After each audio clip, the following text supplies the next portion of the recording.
सच की आवाज, हर खबर सबसे तेज। ये है द हिंद 24 न्यूज, सच के साथ हर वक्त। नमस्कार, आप देख रहे हैं द हिंद 24 न्यूज और मैं हूं आपके साथ साक्षी निर्वाण। आइए नजर डालते हैं आज की कुछ खास खबरों पर। यह वर्तमान उत्तर प्रदेश के बागपत जिले के बरनावा गांव में हिंडन और कृष्णा नदी के संगम पर स्थित था। विदुर की चेतावनी पर पांडव सुरंग के माध्यम से बच निकले थे। बरनावा में बना यह स्थान आज भी लगभग 100 फीट ऊंचे टीले के रूप में मौजूद है।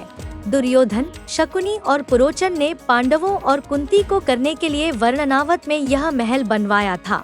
यह महल अत्यधिक ज्वलनशील सामग्रियों जैसे लाख, मोम और अन्य ज्वलनशील पदार्थों का उपयोग करके बनाया गया था। विदुर की पूर्व चेतावनी से पांडवों ने महल में रहने के दौरान एक सुरंग गुफा खोद ली थी, जिसके रास्ते वे जान बचाकर भाग निकले थे, जो कि हस्तिनापुर में जाकर निकले थे। जब द हिंद 24 न्यूज की टीम में वहां जाकर सर्वे किया तो आज भी महाभारत काल के समय की कुछ पुरानी इमारतें आज भी देखने को मिली। जब हमारी टीम गुफा के अंदर पहुंची तो देखा गया कि गुफा के रास्ते आज भी खुले हैं और बिल्कुल साफ है, कोई घास फूस कुछ नहीं है। लाक्षागृह में आज गौशाला और गुरुकुल का संचालन हो रहा है, जहां आश्रम में रखकर बच्चों को पढ़ाया लिखाया जाता है। जब हमने गुरुकुल के आचार्य से लाक्षागृह को लेकर वार्तालाप किया तो उन्होंने लाक्षागृह का पूरा इतिहास बताया। नमस्कार, मैं अरुण बंसवाल द हिंद न्यूज 24 से। और आज जैसा कि हम आपको दिखा रहे हैं लाक्षागृह, जो कि बरनावा के नज़दीक है, जो कि मेरठ से लगभग 35 किलोमीटर की दूरी पे है। और ये हमारी ऐतिहासिक और पुरातन जो संस्कृति को झलकाता है। यहाँ पे हमारे जो कौरवों ने पांडवों के लिए जो लाख से एक ग्रह बनाया था, जो उसमें जो उनको भस्म करने के लिए, जलाने के लिए एक रणनीति रची गई थी, उसके बारे में हम जानना चाहेंगे। हम आचार्य जय किशन जी ये बताएंगे इसके बारे में थोड़ा। यह महाभारत में एक स्थान आता है लाक्षागृह का। तो उस समय यह वारणावत नाम से प्रसिद्ध था।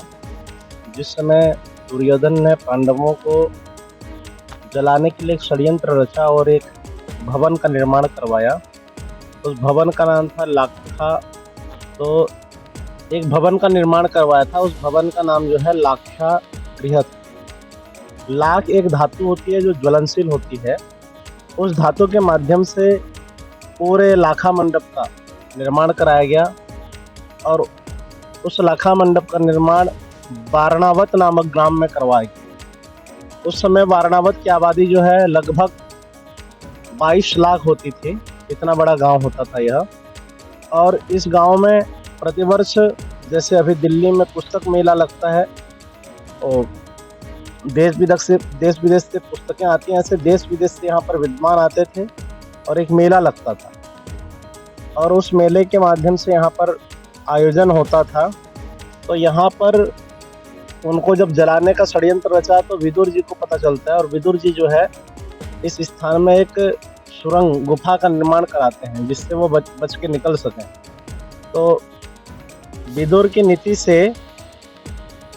ये पांडव जो है बच निकलते हैं और ये महल फिर ऐसे जल जाता है, सभी सुरक्षित रहते हैं। ये वही स्थान है। उसी स्थान पर आज जो है एक संस्कृत विद्यालय गुरुकुल लाक्षागृह बरनावा के नाम से जो है आज संचालित है। सन 1970 में पूज्यपाद गुरुदेव ब्रह्म श्री कृष्ण जी महाराज जो आज हम आपको दिखा रहे हैं बरनावा का लाक्षागृह, जो कि ऐतिहासिक स्थल है, पौराणिक स्थल है। ऐतिहासिक और पौराणिक स्थल।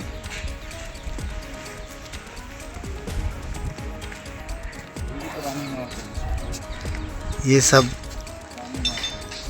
ऐतिहासिक, जो कि छोटी ईंट पहले बनाई जाती थी, और ये सब ऐतिहासिक धरोहर।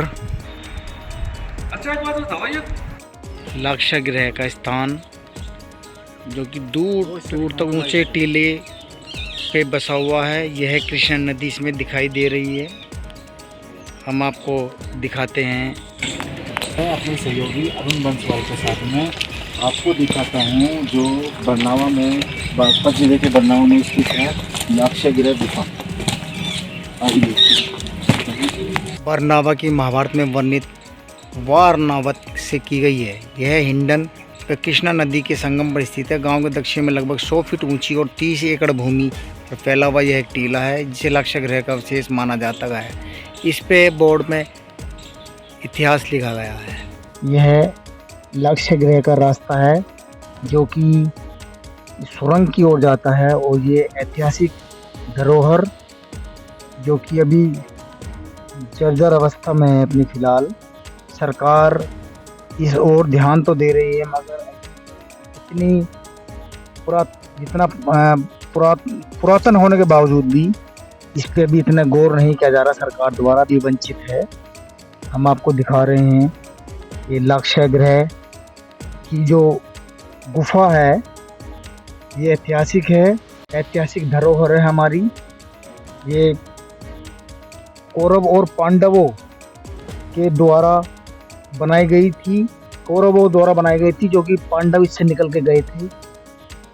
ये हमारी ऐतिहासिक गुफा का हम आपको दिखा रहे हैं जो कि हस्तिनापुर, ऐसा मानना है कि हस्तिनापुर में निकल रही है यहाँ। लाक्षागृह की ये गुफा है जो कौरवों द्वारा एक षड्यंत्र रचा गया था और पांडवों के लिए बनाई गई, जो कि इस गुफा के रास्ते से पांडव अपनी जान बचाकर निकले थे, बाहर निकले थे। न्यूज़ 24 यहाँ तक पहुँच चुका है। दाहिंद 24 न्यूज़ से गौरव अग्रवाल की अरुण बंसवाल के साथ में खास रिपोर्ट। पुरातन संस्कृति की झलक दिखाता हुआ और जो कि काफ़ी पुरानी और जर्जर अवस्था में है। ये नक्काशी की गई है। ऐतिहासिक धरोहर जो सुरक्षा में लगे पुलिसकर्मी ये बयां कर रहे हैं। जो स्तंभ थे, स्तंभ जो पहले बनाए गए हुए थे, यहाँ पर बैठने के स्थल बने हुए थे। लगभग 5000 वर्ष पुरानी ये सभ्यता के द्वारा बनाई गई थी। जो ईंटें हैं आज भी बयां कर रही हैं अपने पुरातन ऐतिहासिक लाक्षागृह जो कि उत्तर प्रदेश के बरनावा में है, जो कि पहले मेरठ में हुआ करता था और अब ये बागपत के क्षेत्र में आता है, बड़ौद के नज़दीक। ये राजा महाराजाओं के बैठने की स्थल हुआ करते थे। हम आपको दिखा रहे हैं दूर दराज से आए लोग। ये काफ़ी ऊंचे स्थान पर बनाया गया था। हम दूर दूर तक देखिए आप, हम आपको दिखा रहे हैं दूर दूर तक काफ़ी गहराई में। अब तो बरनावा के गांव बस चुका है, काफ़ी आबादी यहाँ पर हो चुकी है, मगर लाक्षागृह की दीवारें जो पीछे जंगलात अब हैं और अब नया रूप लेता जा रहा है। यहाँ से जैन धर्म ने भी अपने उपस्थिति यहाँ पर दर्ज करा दी गई है। कई ऐतिहासिक मंदिर यहाँ पे बने हैं जैनियों के भी। आज हम आए हैं बागपत ज़िले के बरनावा में और यहाँ ऐसी ऐतिहासिक इमारत बनी हुई है जहाँ सैलानी दूर दूर से आते हैं, जो कि मेरठ से 35 किलोमीटर की दूरी पर है। यहाँ ये लाक्षागृह है जो कि कौरवों ने पांडवों के लिए बनवाया था और उसमें फिर आग लगवा दी गई थी और पांडु जो यहाँ से एक सुरंग के रास्ते, एक सुरंग बनाकर सुरंग के रास्ते और यहाँ से हस्तिनापुर जाकर निकले थे यहाँ पर सैलानियों की अति भीड़ रहती है। द हिंद 24 न्यूज़ से गौरव अग्रवाल की रिपोर्ट। देखते रहिए द हिंद 24 न्यूज।